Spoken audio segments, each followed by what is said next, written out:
एक समय की बात है। एक पिता ने देखा कि उसका बेटा घर के एक अंधेरे कोने में बैठकर कुछ सोच रहा था। वह आदमी बेटे के पास गया और उससे पूछा, क्या बात है बेटे, ऐसे गुमसुम क्यों बैठे हो? बेटे ने कहा, मैं कुछ सोच रहा हूं पापा।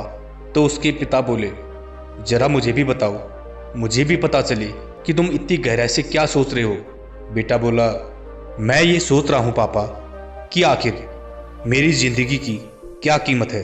पिता मुस्कुराते हुए बोले, अच्छा ये बात है बेटे, यदि तुम सच में अपनी जिंदगी की कीमत जानना चाहते हो तो जैसा मैं कहता हूं तुम वैसा करो। पिता ने अपना एक पुराना संदूक खोला जिसमें से उन्होंने एक मामूली सा दिखने वाला पत्थर निकाला और बेटे को दिया और कहा, जाओ इस पत्थर को बाजार ले जाओ और इसकी कीमत पता करके आओ। लेकिन ध्यान रहे, तुम्हें सिर्फ इसकी कीमत पता करनी है, इसे बेचना नहीं है। तुम बाजार में पत्थर को हाथ में लेकर एक जगह बैठ जाना और अगर कोई ग्राहक तुमसे इसे खरीदना चाहे और इसका मूल्य पूछे तो कुछ मत बोलना, सिर्फ अपनी 2 उंगलियां खड़ी कर देना। पिता के कहे अनुसार वह लड़का बाजार गया और बाजार जाकर कुछ देर तो वहां ऐसे ही बैठा रहा। लेकिन कुछ देर बाद एक बूढ़ी औरत उसके पास आई और उस पत्थर का मूल्य पूछने लगी।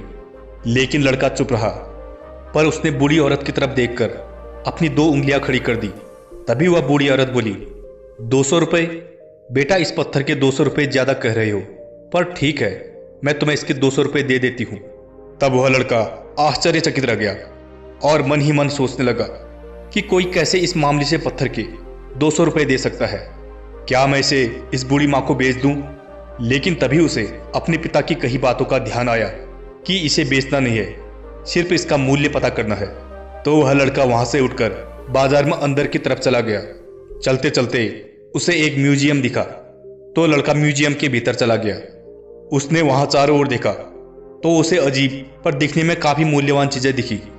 पास ही खड़े म्यूजियम के एक सदस्य की नजर लड़के के हाथ के उस पत्थर पर गई तो वह आदमी उस लड़के के पास आया और बोला, क्या तुम इसे यहां बेचने आए हो? बताओ तुम्हें इसका कितना मूल्य चाहिए। तो पहले की ही तरह लड़का चुप रहा और उसने अपनी 2 उंगलियां खड़ी कर दी। वह आदमी बोला, 20,000 रुपये? ठीक है, इसे तुम मुझे दे दो, मैं तुमसे इसे खरीद लेता हूं। तो लड़का एक बार फिर से चौंक गया और वहां से भागता हुआ सीधा अपने पिता के पास गया। पापा, मुझे इस पत्थर के 20,000 रुपये मिल रहे हैं, क्या मैं इसे बेच सकता हूं? लड़के के पिता मुस्कुराते हुए बोले, नहीं बेटा, अभी तुम्हें आखिरी बार इसे लेकर कीमती पत्थरों की दुकान में जाना है। वहां तुम्हें एक बूढ़ा आदमी बैठा मिलेगा, तुम यह पत्थर उस आदमी को दिखाना। तो वह लड़का समय बर्बाद किए बिना उस स्थान पर पहुंच गया। वहां उसे वह बूढ़ा आदमी काउंटर के पीछे बैठा मिला जो एक लेंस से लेकर बारीकी से कुछ पत्थरों की जांच कर रहा था। जब उस बूढ़े आदमी की नजर उस लड़के पर पड़ी तो उसने आश्चर्य से लड़के से पूछा, तुम कौन हो? तुम्हें यहाँ क्या काम है? क्या तुम भूखे हो? यहाँ किस लिए आए हो बताओ? क्योंकि जाहिर सी बात है, एक बच्चे का ऐसी दुकान में क्या ही काम होगा। जिज्ञासा से भरे उस लड़के ने झिझकते हुए वह पत्थर उस व्यक्ति को दिखाया, जिससे उस बूढ़े व्यक्ति की आंखें फटी की फटी रह गई और तुरंत बोल पड़ा, यह तुम्हें कहां से मिला?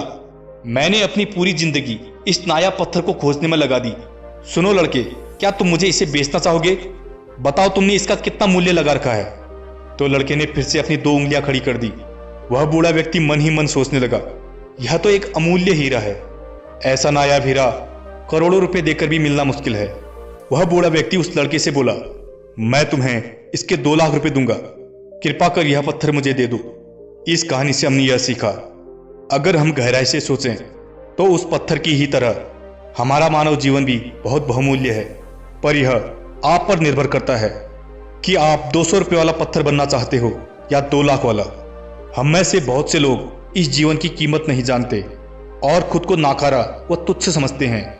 लेकिन जो खुद से प्यार करते हैं और जो लोग हमसे प्यार करते हैं, हमें अपना समझते हैं, उनके लिए हमारा जीवन किसी बहुमूल्य हीरे से कम नहीं होता। लेकिन कुछ लोग हमें सिर्फ इस्तेमाल करना चाहते हैं, हमारा फायदा उठाना चाहते हैं। उनके लिए हम किसी सड़क के किनारे पड़े बेकार पत्थर से ज्यादा कुछ नहीं होते। वास्तव में मानव जीवन बहुत ही बहुमूल्य है। इसीलिए खुद को पहचानो, आगे बढ़ो और एक बेहतरीन इंसान बनकर समाज में अपना नाम कमाओ।